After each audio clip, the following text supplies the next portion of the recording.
Bonjour à toutes et à tous et bienvenue dans cette vidéo qui est enregistrée en condition de direct. Donc là, on est vraiment en live et vous verrez la retranscription live de cette vidéo. C'est un nouvel exercice que j'essaye de faire pour donner un contenu un peu plus réel à mes formations. Voilà, donc ça va être un petit essai, puis vous me direz comment vous avez trouvé ça. Donc, dans cette vidéo, alors je vais juste préparer mon slide, voilà. Je vais vous présenter euh, là, alors où est-ce que je suis? Hop, voilà, je vous fais un petit partage d'écran.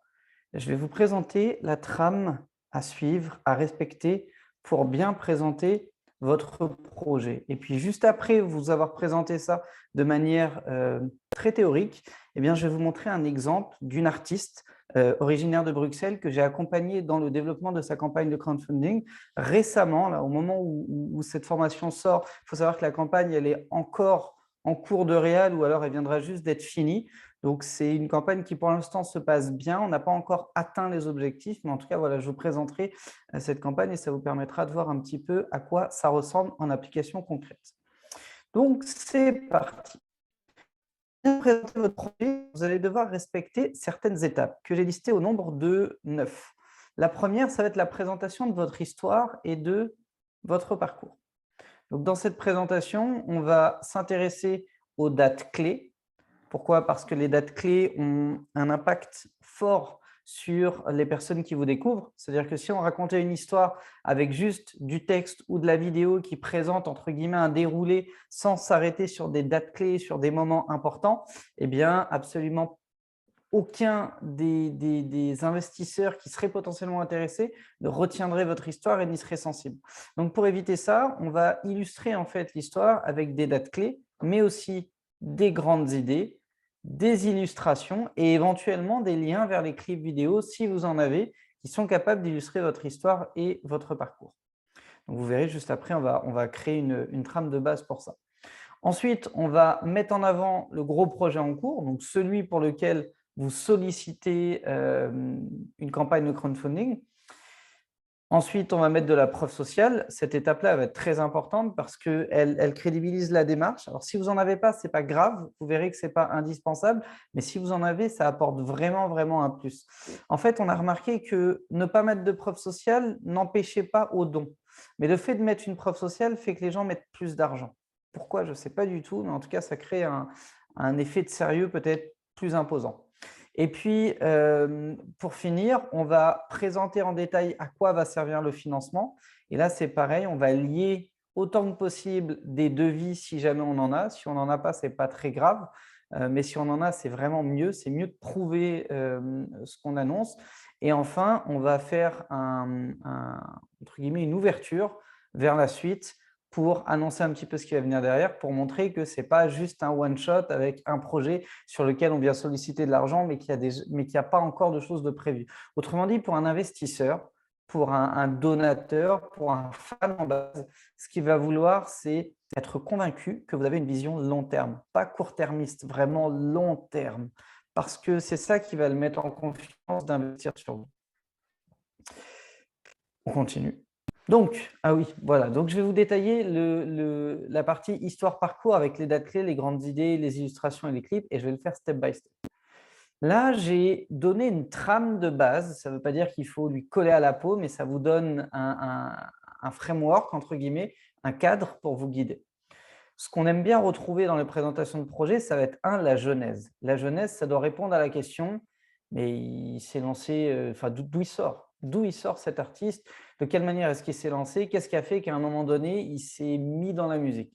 Ça, c'est un truc que les investisseurs aiment bien voir, la genèse d'un projet. C'est comme quand la première fois, j'ai entendu parler d'Amazon ou d'Apple qui étaient cotés en bourse à plusieurs milliers de milliards. Je me suis dit, putain, mais c'est d'où ça vient en fait, d'où ça sort, comment est-ce qu'ils ont démarré? Voilà, c'est à ça qu'on va répondre dans la genèse. La deuxième étape, ça va être le déclencheur. On démarre, très souvent, comme tout le monde, on démarre en amateur, ou on démarre parce qu'on est dans une famille de musiciens, dans un contexte particulier, dans un cadre particulier ou à une époque particulière. Et puis, il y a un déclencheur. Vous voyez, pour Dr. Dre, par exemple, c'était, bah, voilà, il y avait de la musique en bas de chez moi, dans mon quartier, le rap venait d'arriver, tout le monde était à fond dedans. Moi, je me mettais à en écouter, voilà, et puis j'ai commencé à m'y essayer. Le déclencheur, c'est le jour où, je ne sais plus si c'est sa mère ou sa grand-mère, mais l'une des deux lui a offert une table de mixage pour DJ, quoi.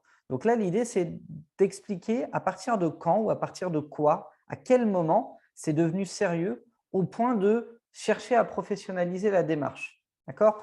Moi, dans mon cas, par exemple, c'est devenu sérieux au moment où, d'ailleurs, bonne question, je ne sais pas exactement à quel moment c'est devenu sérieux pour moi. Je pense que c'est devenu sérieux, je ne sais pas du tout. Bon, à réfléchir en tout cas. Mais il y a un déclencheur à trouver dans votre histoire. On en a tous. En fait, cette trame de base-là, c'est la trame que les journalistes biographes utilisent pour identifier l'histoire la plus intéressante qu'un artiste a à raconter sur lui. Donc, un, la jeunesse, deux, le déclencheur. Trois, on va travailler sur le fait marquant. Le fait marquant, c'est qu'est-ce qui, dans votre parcours, dans votre projet, dans votre histoire, vous rend remarquable. Ça va être intéressant. Ça va être intéressant, pourquoi? Parce que ça va vous différencier de tous les autres. Ça peut être une prise de position sur quelque chose. Ça peut être un événement ou positif ou négatif de votre vie qui vous rend spécial, entre guillemets. Quand un artiste raconte que voilà, il a été orphelin parce que ses parents sont morts dans un accident de voiture et qu'il a trouvé refuge dans la musique, c'est un fait marquant. Quand je sais pas moi, un artiste là, que j'ai en tête te raconte qu'il est le neveu d'une star du rap et que son parrain, c'est un des plus gros producteurs de la musique, c'est un fait marquant, ce n'est pas la vie de tout le monde. Donc, vous voyez que ça peut être des faits négatifs ou positifs, ou un truc qui pourrait paraître banal à n'importe qui, mais qui fait que le public va s'y attacher parce qu'il va créer un lien entre un déclencheur chez lui qui va lui permettre de vous identifier et votre histoire. Pour un Corneille, ça a été le génocide de sa famille au Rwanda. Pour d'autres, ça aurait pu être autre chose. Moi, dans mon histoire à moi, c'est la rencontre avec un mentor qui m'a appris le métier, entre guillemets, avec une méthode un peu bizarre d'ailleurs. Mais c'est un déclencheur. Et en fait, vous avez toutes et tous, des faits marquants qui créent une spécificité chez vous, qui vous rend unique en fait. Par exemple, je ne sais pas, j'ai en tête là une membre de la formation qui est une pianiste hors pair, mais vraiment hors pair. C'est un fait remarquable. Elle a probablement d'autres faits marquants dans son histoire, mais c'est un fait remarquable. Quelqu'un qui a par exemple développé, je ne sais pas moi, deux identités d'artistes en même temps, c'est un fait remarquable aussi. Quelqu'un qui a un jumeau, tu vois, on a fait une conférence il y a un an ou deux avec Jekyll du groupe Deux Balles de Nec, Deux Balles, voilà, c'est un jumeau dans le rap. C'est un truc qui n'existe pas, si tu veux. Donc, c'est un fait marquant. Donc, c'est là que vous allez le mettre. 1, la jeunesse. 2, le déclencheur. 3, le fait marquant qui fait que les gens vont bien se souvenir de vous. Et 4, on va parler du projet. Comment, à partir de votre histoire, ce projet musical arrive? Quelle valeur vous allez porter à travers ce projet musical?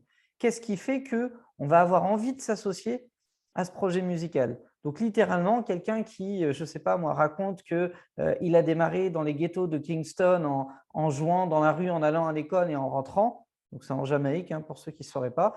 Le déclencheur, c'est un jour, voilà, j'ai rencontré un grand musicien, grand joueur de guitare qui m'a appris à jouer et qui m'a mis le pied à l'étrier dans la musique. Le fait marquant, c'est que moi, j'ai que 3 doigts et malgré ça, je suis capable de jouer comme un virtuose à la guitare. C'est un exemple, hein. Cet artiste n'existe pas, je tiens à le préciser. Et puis, à un moment donné, j'ai arpenté les scènes, les spectacles de rue, machin, si bien que j'ai senti une demande du public et ça correspond à une période de ma vie où j'avais besoin d'affirmer, je ne sais pas moi, l'identité, les droits civiques, de je ne sais pas quoi. Et donc, du coup, j'ai créé un projet d'album qui va à la fois mélanger mon amour de la musique, les années que j'ai passées dans la rue à créer de la musique à partir de rien, etc., mais aussi la prise de position que j'ai pour les droits de l'homme, les droits des enfants, etc., etc. Vous voyez, ça, c'est un projet qu'on a envie d'accompagner parce qu'on en comprend la jeunesse, on comprend quel déclencheur vous a mis dans le bain, on identifie un fait marquant vous concernant qui fait qu'on ne pourra pas vous confondre ou vous mélanger avec un autre artiste du même genre. Et enfin, on en arrive à un projet qu'on a bien sûr envie d'accompagner. Maintenant, pour que votre histoire elle adhère, il va falloir rajouter des dates clés. Les dates clés, ça va permettre de donner un cadre de temporalité à toutes les personnes qui vont vous découvrir. c'est extrêmement important parce que ça crédibilise votre histoire et ça l'humanise davantage. Donc là, c'est ce que j'ai rajouté ensuite. L'étape suivante, hein, si on reprend notre système, ça va être les illustrations en images et les clips vidéo, puisque les grandes idées sont liées aux dates clés. Les grandes idées, c'est vraiment ce qu'on a mis là. Les dates clés, et ensuite, on amène des images. Là, par exemple, la jeunesse, c'est voilà, je chantais dans ma chambre ou dans mon studio, machin. À côté, je travaillais, puis un jour, je me suis blessé, j'ai frôlé la mort, ça m'a fait réaliser à quel point la musique, c'était ma vie, machin. Le fait marquant, c'est quand j'ai participé à mon premier open mic ou mon premier concert en tant que première partie devant 3000 personnes, il s'est passé un truc fantastique, c'est que j'ai littéralement effacé la tête d'affiche qui passait après moi, machin, etc. Et du coup, ça m'amène à travailler sur un projet d'album qui va parler de ci, parler de ça, etc. etc. Voilà, donc là, je ne vais pas le faire pour vous parce que littéralement, chacun de vous a une histoire différente, mais je vous donne des axes de réflexion, les leviers sur lesquels vous devez travailler pour que votre projet soit bien présenté. Et puis, l'étape d'après, ça va être de glisser, par exemple, des clips que vous auriez pu déjà avoir produits. Là, la jeunesse, bon, voilà, là, je n'ai pas trop d'images, pas trop de traces. Juste après mon accident, machin, je rentre en studio, je fais un premier titre que je sors, qui connaît un petit succès d'estime, machin, voilà le clip. Ensuite, il y a le fait marquant, et entre le fait marquant et le projet, je sors un deuxième clip que voilà. Et là, l'idée, c'est d'illustrer en fait toute l'histoire de votre projet avec des dates, des photos et de la vidéo. Et là, on va avoir un ensemble cohérent, quelque chose de crédible. C'est comme si vous lisiez un livre et que la personne vous dit, bon, voilà, il est rentré dans la pièce, il s'est passé ça. Non, on va donner de la description. Il est rentré dans une pièce, il est rentré en marchant, la pièce était sombre, il y avait ça au mur, ça au sol, ça au plafond, il a senti telle odeur, tel truc. Voilà, on vous met dans un contexte en fait. C'est exactement ce qu'on va faire en rajoutant des dates, des images et de la vidéo. Et puis après, on va rajouter de la preuve sociale. Alors, la preuve sociale, ça se manifeste de 5 manières principales. Évidemment, il y en a d'autres. La liste n'est pas exhaustive. Vous pouvez rajouter ce que vous voulez ou en tout cas tout ce qui fait sens pour vous. Mais de ce qu'on trouve le plus impactant, il va y avoir le vu et entendu sur. Autrement dit, si vous avez déjà des radios qui vous jouent, même à toute petite échelle et même des petites radios, il faut le mettre. Si vous avez des chaînes de télévision qui jouent votre clip, si vous avez fait des émissions, si vous êtes passé sur des webzines, si vous avez fait des vlogs ou des interviews avec différents journalistes, tout ça, il faut le mettre. Vous pouvez aussi travailler sur des classements si jamais vous en avez eu. Des classements Spotify, classements Shazam, classements de clips YouTube en tendance, classements Deezer, Apple Music, Napster, peu importe. Tout ce qui est classement, c'est puissant pour le cerveau humain. Donc, il ne faut pas hésiter à en mettre. Le troisième niveau de preuve sociale, ça va être le scoring réseaux sociaux. Je ne sais pas moi, l'artiste aux 10 000 abonnés, aux 10 000 fans, aux 10 000 vues, aux 10 000 likes, à tout ce que vous voulez. Tout ce qui va être suffisamment impressionnant pour marquer un point de différence entre vous et les autres artistes, il faut le mettre en avant. Et tout ça est relatif. Il est évident que dans le rap, 10 000 vues, c'est inexistant parce que les mecs font des dizaines de millions de vues. Par contre, dans certains genres musicaux, par exemple dans le reggae, 100 000 vues, c'est être un artiste massif. Dans le zouk, c'est pareil. Et dans d'autres genres, c'est exactement la même chose. Donc, le scoring réseaux sociaux. En point 4, on peut travailler sur l'entourage professionnel. L'entourage pro, ça va être deux types. En fait, j'aurais dû mettre entourage pro et célébrité. Voilà, c'est plus ça le truc. L'entourage pro, ça peut mettre en confiance. Le fait de dire soutenu par l'éditeur de machin. Et là, il ne faut pas mettre le nom de l'éditeur. La plupart des gens, ils ne les connaissent pas. Tu parles de Because Music, personne ne connaît. Par contre, si tu es rappeur et que tu dis soutenu par l'éditeur de Booba, là, OK, les gens, ça va leur dire un truc, ça leur parle. Si tu dis que tu bosses avec, je ne sais pas moi, Live Nation pour tes tournées, le mec lambda, il n'en a rien à carrer, il sait pas ce que c'est. Par contre, si tu dis que c'est le tourneur de Jay-Z et Beyoncé qui est derrière tes tournées, là, c'est pas pareil. Vous voyez un petit peu l'idée, il faut amener, il faut repackager en fait. Il faut repackager avec une bonne présentation le minimum d'arguments que vous avez, le max que vous avez. Donc, l'entourage pro, ça peut être un levier de preuve sociale, mais aussi des célébrités. Si vous avez eu la chance de pouvoir prendre des photos avec certaines célébrités. Moi, par exemple, j'en ai plein avec la terre entière, vraiment plein de stars, des vieux, des jeunes, urbains, pop, variétés, reggae, etc. Parce qu'à chaque première partie que je faisais en concert, je sais pas, des Sean Paul, Morgan Heritage, en passant par Booba, La Fouine et compagnie, c'est des trucs où moi, ça ne me fait rien, vraiment, ça me secoue ni une oreille ni l'autre, mais tu as des gens, ça les fait se dire « Waouh, incroyable, ils doivent se connaître ». Et ça les met en condition pour investir sur votre projet. Il est évident que moi, par exemple, je suis fan de Gad Elmaleh. Je tombe sur une campagne de crowdfunding, je vois l'artiste en photo, bras dessus avec Gad Elmaleh. Bah, même si je sais que c'est juste du fame, tu vois, c'est pas forcément réel, machin, ça va me donner envie d'aller plus loin.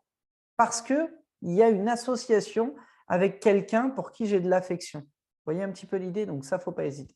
Et puis le dernier truc, c'est il parle de moi ou il parle de nous, si jamais vous êtes un groupe. Là, ça peut être intéressant de mettre en avant tout ce qui va être journaux, presse, même remettre des médias à cet endroit-là, etc., etc. Autrement dit, si vous avez très peu de diffusion radio, chaîne de télé, machin, vous pouvez juste faire « il parle de moi » et vous mettez un logo de radio, un logo d'une chaîne de télé qui parle de vous, un logo d'un journal. Et l'idée, c'est d'avoir juste 5-6 relais médiatiques, en fait. Ça suffit à installer une crédibilité. Parce que si vous avez juste un média, même si c'est le plus gros média de la Terre, bah, ça ne fait pas autant d'effet que d'avoir 6 médias moyens ou petits. Donc là, il ne faut pas hésiter à jouer des logos et de les mettre en avant. Et puis ensuite, on va parler de à quoi va servir le financement. Parce que maintenant qu'on a… Attends, je vais revenir en arrière. Maintenant qu'on a présenté le projet en détail avec des illustrations, de l'histoire, des clips, etc., qu'on a mis de la preuve sociale pour montrer à quel point la démarche était crédible, si on n'explique pas ce qu'on va faire avec l'argent qu'on demande, on ne va pas lever un centime. Donc là, on va détailler, et moi, c'est vraiment ce que je vous recommande. Vous voyez, là, ce type de visuel, c'est très clair. C'est très clair sur mes intentions. Mes intentions, c'est de filer la com à Ulule ou à KissKissBankBank ou peu importe, parce que je suis obligé de leur donner. C'est que j'ai investi un petit peu dans les contreparties. Donc voilà, je ne vais pas vous mettre une carotte. Il y a quand même un truc derrière qui fait que, bah oui, il y a de la valeur dans ce que je vais vous donner si vous investissez sur moi. Un budget production, album, un budget clip vidéo et puis un budget promo marketing. Et là, je montre à peu près tout le monde que ouais, c'est crédible. En gros, je ne vais pas juste prendre ton argent pour me faire kiffer en studio à faire un putain d'album. Je vais surtout prendre ton argent pour développer la visibilité de mon projet et faire en sorte que tu sois fier de moi, toi, investisseur. En fait, c'est comme ça qu'il faut leur vendre. Il faut leur expliquer que vous allez faire en sorte qu'à un moment, grâce à leur argent, votre travail de développement de visibilité va faire qu'ils vont avoir la fierté de pouvoir dire autour d'eux. Et regarde, tu vois, c'est un peu grâce à moi. Moi, quand je l'ai connu, il ou elle faisait des campagnes sur Ulule ou KissKissBankBank. Et tu vois, regarde, grâce à moi, elle en est arrivée là. Maintenant, elle fait tel concert, tel truc, tel machin, etc. etc. Donc, c'est vraiment là que on va jouer sur l'émotion, en fait. Et la répartition du budget va aider l'investisseur futur à rationaliser son investissement. C'est là qu'il va se dire, bah oui, je ne vais pas lui donner juste 10 balles. Parce que si je lui donne 10 balles, je sais que ça va partir en gros ici, voilà, dans ce premier tiers-là. Donc, je vais peut-être mettre un peu plus. Et c'est pour ça que vous le verrez un petit peu plus tard, mais la dépense moyenne, c'est 50 €. En moyenne, un investisseur est capable de miser 50 € sur votre projet à travers une campagne de crowdfunding. C'est pour ça que c'est particulièrement intéressant. Parce que quand on veut 5 000 €, bah, ce n'est pas compliqué à rationaliser. C'est 100 investisseurs à 50 €. Et ça devient tout à fait raisonnable.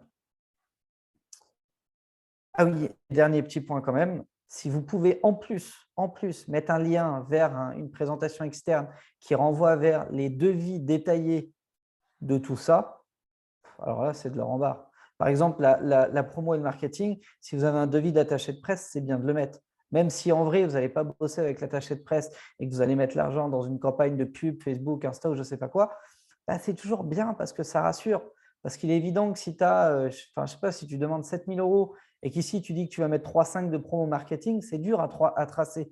Par contre, si tu mets en face un devis d'attaché de presse, par exemple, je ne sais pas moi, Music Media Consulting, pour ne citer que, avec toutes les références qu'ils ont, et tu dis voilà, pour 3,5, ils vont bosser le projet à fond, bah, au moins là, tu peux justifier les 50 % de promo marketing. Si après, tu décides finalement que c'est plus rentable pour toi d'aller vers des campagnes web marketing ou d'autres systèmes, ou même un autre attaché de presse, tu fais ce que tu veux. Là-dessus, tu n'as aucun compte à rendre, entre guillemets.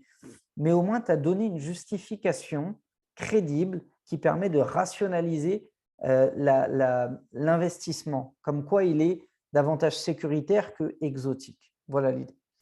Et puis, le dernier point, ça va être de présenter les projets à venir. Donc là, littéralement, il ne faut pas s'arrêter au projet. D'accord ? On a demandé un financement pour promouvoir un album, etc. Et bien justement, montrer que vous avez une stratégie promo. Là, moi, je l'ai fait de manière très synthétique, mais ça aurait pu être de dire, bah voilà, dès qu'on a le budget, dans 2 mois, la campagne est terminée. Et ben, le mois d'après, on va planifier le tournage du clip. Le mois d'après, on signe le devis de l'attaché de presse, on attaque. Le mois d'après, on lance la promo. 3 mois plus tard, on sera déjà sur la tournée. Et puis 6 mois plus tard, on sera en train de, je sais pas, moi, de faire le 2e clip ou le 3e clip.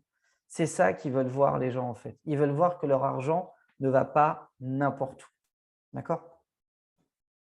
Voilà pour la présentation et pour les slides. Et je vous avais parlé de vous montrer un exemple. Alors, je vais vous montrer ça immédiatement.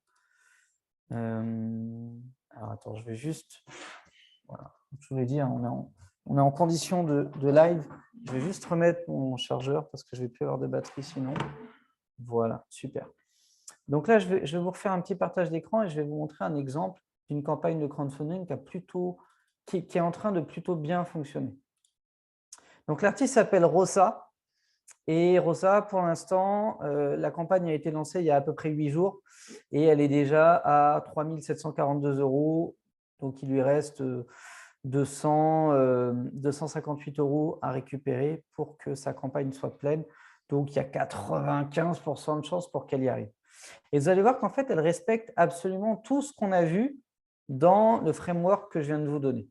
Donc là, il y a une vidéo de présentation du projet. Ça, on en parlera un petit peu plus tard, puisque dans un des bonus liés à cette formation, je vous offre un script step by step, limite avec des cases à remplir qui va vous permettre d'avoir une vidéo de présentation au top pour faire une première bonne impression.